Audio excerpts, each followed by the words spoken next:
Hello everyone, class 10th social science lesson 6 विनिर्माण उद्योग। आज हम इसमें स्टडी करेंगे रसायन उद्योग से। भारत में रसायन उद्योग तेजी से विकसित हो रहा है तथा फैल रहा है। इसकी भागीदारी सकल घरेलू उत्पाद में लगभग 3% है, यानी जो जीडीपी है उसके अंदर जो रसायन उद्योग की जो भागीदारी है वो है 3%। कई बार क्वेश्चन पूछा जाता है। यह उद्योग एशिया का तीसरा बड़ा तथा विश्व में आकार की दृष्टि से 12वां स्थान पर है। तो ये भी इम्पोर्टेंट बात दी गई है, विश्व में 12वां स्थान है और एशिया में तीसरा। इसमें लघु तथा बृहत दोनों प्रकार की विनिर्माण इकाइयां सम्मिलित हैं। अकार्बनिक और कार्बनिक दोनों क्षेत्र में तीव्र वृद्धि दर्ज की गई है। अकार्बनिक रसायनों में सल्फ्यूरिक अम्ल, जिसमें उर्वरक, कृत्रिम वस्त्र, प्लास्टिक, गोंद, रंग रोगन, डाई आदि के निर्माण में प्रयुक्त। फिर है नाइट्रिक अम्ल, अक्षार, सोडा, एस, जिसमें कांच, साबुन, शोधक या अपमार्जक कागज में प्रयुक्त होने वाले रसायन तथा प्लास्टिक सोडा आदि शामिल हैं। इन उद्योगों का देश में विस्तृत फैलाव है। क्या आप बता सकते हैं ऐसा क्यों है? चलिए जानते हैं इसके बारे में। कार्बनिक रसायनों में पेट्रो रसायन शामिल है, जो कृत्रिम वस्त्र, कृत्रिम रबर, प्लास्टिक, रंजन पदार्थ, दवाइयां, औषध रसायनों के बनाने में प्रयोग किए जाते हैं। ये उद्योग तेल शोधनशालाओं या पेट्रो रसायन संयंत्रों के समीप स्थापित हैं। रसायन उद्योग अपने आप में एक बड़ा उपभोक्ता भी है। आधारभूत रसायन एक प्रक्रिया द्वारा अन्य रसायन उत्पन्न करते हैं, जिनका उपयोग औद्योगिक अनुप्रयोग, कृषि अथवा उपभोक्ता बाजारों के लिए किया जाता है। ऐसे ही उत्पादों की एक सूची बनाइए। उनकी सूची है। सबसे पहले उर्वरक उद्योग। उर्वरक उद्योग नाइट्रोजनी उर्वरक, मुख्यतः जिसमें यूरिया, फास्फेटिक उर्वरक यानी डीएपी तथा अमोनियम फास्फेट और मिश्रित उर्वरक, जिसमें तीन मुख्य पोषक उर्वरक नाइट्रोजन, फास्फेट व पोटाश शामिल हैं, के उत्पादन क्षेत्रों के इर्द गिर्द केंद्रित हैं। तीसरा अर्थात पोटाश पूर्णतः आयात किया जाता है, यानी दूसरे देशों से वो मंगाया जाता है। क्योंकि हमारे देश में वाणिज्यिक यानी व्यापारिक रूप से या किसी भी रूप में प्रयुक्त होने वाला पोटाश या पोटाशियम यौगिकों के भंडार नहीं है। हरित क्रांति के पश्चात यह उद्योग देश के अन्य अनेक भागों में भी फैल गया। गुजरात, तमिलनाडु, उत्तर प्रदेश, पंजाब और केरल राज्य कुल उर्वरक उत्पादन का लगभग 50% उत्पादन करते हैं। तो भारत में जो सबसे ज्यादा उत्पादन है वो कहाँ होता है?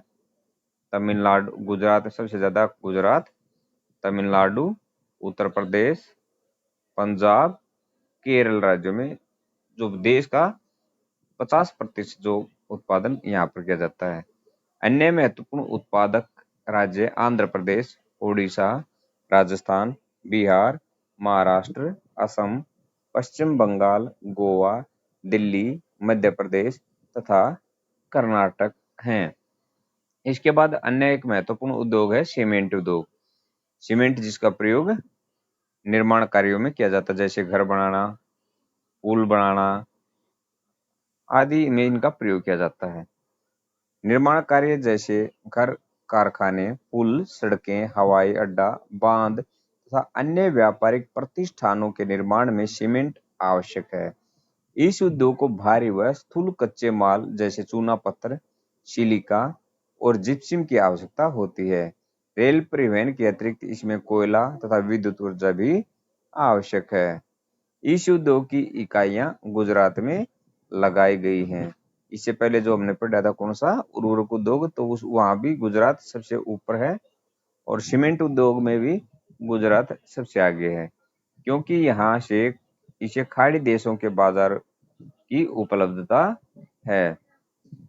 इसके बाद पहला सीमेंट उद्योग सन 1904 में चेन्नई में लगाया गया था। सबसे पहला सीमेंट उद्योग यहाँ पर नोट करने की बात है कि भारत में सबसे पहला सीमेंट उद्योग सन 1904 में चेन्नई में लगाया गया था। स्वतंत्रता के पश्चात इस उद्योग का प्रसार हुआ। गुणवत्ता में सुधार के कारण भारत की बड़ी घरेलू मांग के अतिरिक्त पूर्वी एशिया, मध्य पूर्व अफ्रीका तथा दक्षिण एशिया के बाजारों में मांग बढ़ी। यह उद्योग उत्पादन तथा निर्यात दोनों ही रूपों में प्रगति पर है। इस उद्योग को नए बनाए रखने के लिए पर्याप्त घरेलू मांग और पूर्ति में वृद्धि करने के प्रयास किए जा रहे हैं। इसके बाद आता हमारा नेक्स्ट मोटर गाड़ी उद्योग। मोटर गाड़ी यात्रियों तथा सामान के तीव्र परिवहन के साधन हैं। भारत में विभिन्न केंद्रों पर ट्रक, बसें, कारें, मोटरसाइकिल, स्कूटर, तिपहिया और बहु उपयोगी वाहन निर्मित किए जाते हैं। उदारीकरण के पश्चात नए और आधुनिक मॉडल के वाहनों का बाजार तथा बाजारों की मांग बढ़ी है, जिससे इस उद्योग में विशेषकर कार, दो पहिया तथा तिपहिया वाहनों के अपार वृद्धि हुई है। यह उद्योग दिल्ली, गुड़गांव, मुंबई, पुणे, चेन्नई, कोलकाता, लखनऊ, इंदौर, हैदराबाद, जमशेदपुर तथा बेंगलुरु के आसपास स्थित हैं। अब नेक्स्ट और इम्पोर्टेंट सूचना प्रौद्योगिकी तथा इलेक्ट्रॉनिक उद्योग। इलेक्ट्रॉनिक उद्योग के अंतर्गत आने वाले उत्पादों में ट्रांजिस्टर से लेकर television, telephone, cellular telecom, telephone exchange, radar, computer तथा दूरसंचार उद्योग के लिए उपयोगी अनेक अन्य उपकरण तक बनाए जाते हैं। इसके बाद है बेंगलुरु भारत की इलेक्ट्रॉनिक राजधानी के रूप में उभरा है। तो अब ये क्वेश्चन निकल के आता है कि इलेक्ट्रॉनिक राजधानी के नाम से जाने जाने वाला शहर कौन सा है? तो वो है आपका बेंगलुरु। इलेक्ट्रॉनिक सामान के अन्य महत्वपूर्ण उत्पादक केंद्र मुंबई, दिल्ली, हैदराबाद, पुणे, चेन्नई, कोलकाता तथा लखनऊ है। इस उद्योग का सर्वाधिक संकेंद्रण बेंगलुरु, नोएडा, मुंबई, चेन्नई, हैदराबाद तथा पुणे में है।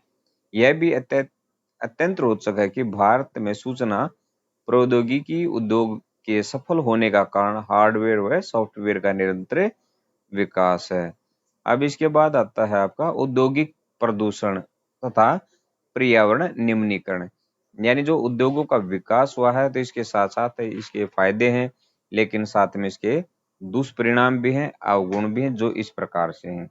यद्यपि उद्योगों की भारतीय अर्थव्यवस्था की वृद्धि व विकास में महत्वपूर्ण भूमिका है, तथापि इनके द्वारा बढ़ते भूमि, वायु, जल तथा पर्यावरण प्रदूषण को भी नकारा नहीं जा सकता। उद्योग 4 प्रकार के प्रदूषण के लिए उत्तरदायी हैं: वायु, जल, भूमि, ध्वनि। प्रदूषण करने वाले उद्योगों में ताप विद्युत ग्रह भी सम्मिलित है। इसके बाद आता है आपका वायु प्रदूषण। इस अधिक अनुपात में अनचाही गैसों की उपस्थिति जैसे सल्फर डाइऑक्साइड तथा कार्बन मोनोऑक्साइड वायु प्रदूषण का कारण है। वायु में निलंबित कणनुमा पदार्थों में ठोस व द्रवीय दोनों ही प्रकार के कण होते हैं, जैसे धूलि, स्प्रे, कुहासा तथा धुआं।